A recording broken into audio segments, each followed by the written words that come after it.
আসসালামু আলাইকুম। আমার পক্ষ থেকে সবাইকে ঈদ মুবারক জানাইলাম।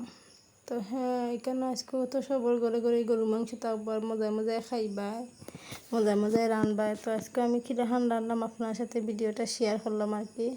তো আমি প্রতি সময় এই কুরবানি দমদম কুরবানি মাংসটা আগে তুললাম 4-5 কেজির মতো বা 6-7 কেজির মতো একখানই তারা মাখায় ঝুঁকায় রান্ধুন। তো এবার করে মাখায় ঝুঁকায় রান্ধতাম না, এবার 2-3 কেজি মাংস লইছি আমি বাগার দিয়ে ছোটো ডেগো রান্ধিলাম। এবার মানুষ আমরা কম, তো এখানের মাঝে আমি একটু বেসাইয়া পেঁয়াজ রসুন দিলাম। রসুনের প্রথমে দিছি, তারপরে পেঁয়াজ দিছি, পরিমাণ মতো তেলও একটু বেসাইয়া দিছি আর কি।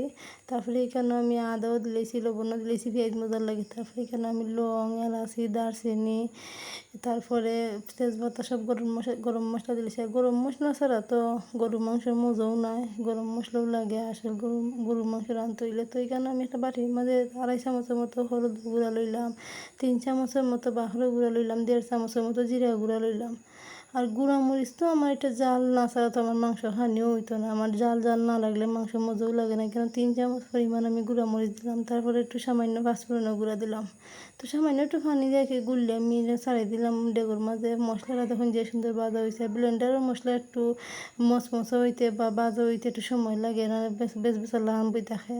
তো পাক্কার সময় আমি মশলাটা টানাইছি আর মশলাটা আমি কষাইছি বালাটি। কারণ আমি যতবারই মাংস তো যেতই রান্ধি না কেন আমি সবসময় দেখছেন আপনারা আমি কষাইয়া উষাইয়া রান্ধি। তো এখানে আমি মাংসটারে বালাটি কষাইলাম মশলাটারে। তো মাংস যে আমি এখন দিলাম ডেগোর মাঝে, মাংসর পানি দিয়ে আমি মাংসটারে সিজাইমু। দেখবো আমি একটু পানি দিতাম না, মাংস সিজার পরে মাংস তুললে খাইয়া দেখো মাংস সিজছিনি। সিজার পরে তারপরে আমি এখানে একটু পানি দিমু, কারণ মাংস তো পরের বার গরম হতে আমি সামান্য একটু জুল রাখবো। আমি সবসময় মাংসের পানি দিয়ে মাংস সিজাই। তো এখানে দেখো নিজে সুন্দর আমার মাংসটা সিজা যে মজা মরছে। তো যে মজার মাংস, কুরবানি মাংস মাশাআল্লাহ এমন মজা, আল্লাহ রহমত দিন বরকত দিন সব তুই দিলেন আল্লাহ। তো এখানে আমি এখন মাংস 2-3 পিস তুললে খাইমু। খেয়ে আমার মতো মজাইয়া মাংসটা খাইতে বালা পাই না, আমার তো যে মজা লাগে খাওয়ার মতো নয়। ওই দেখিল এখানে আমি মাংস তুলিলাম, কয়েক পিস তুলমু, তোলার পরে আমি খাইমু। খাইয়া দেখি একবারই সিজি গেছে। তারপরে এখানে আমি একটু পরিমাণ মতো সিরা দিলাম, বেশি না সামান্য একটু জল দিছি। জল দেওয়ার কারণে মাংসটা 2-3 বার জাল ওঠার পরে কতক্ষণ সময় আমি জাল দিমু, জাল দেওয়ার পরে আমি লামাই দিমু। তো দেখুন আমার মাংসটা কতক্ষণ আমি আটাইছি।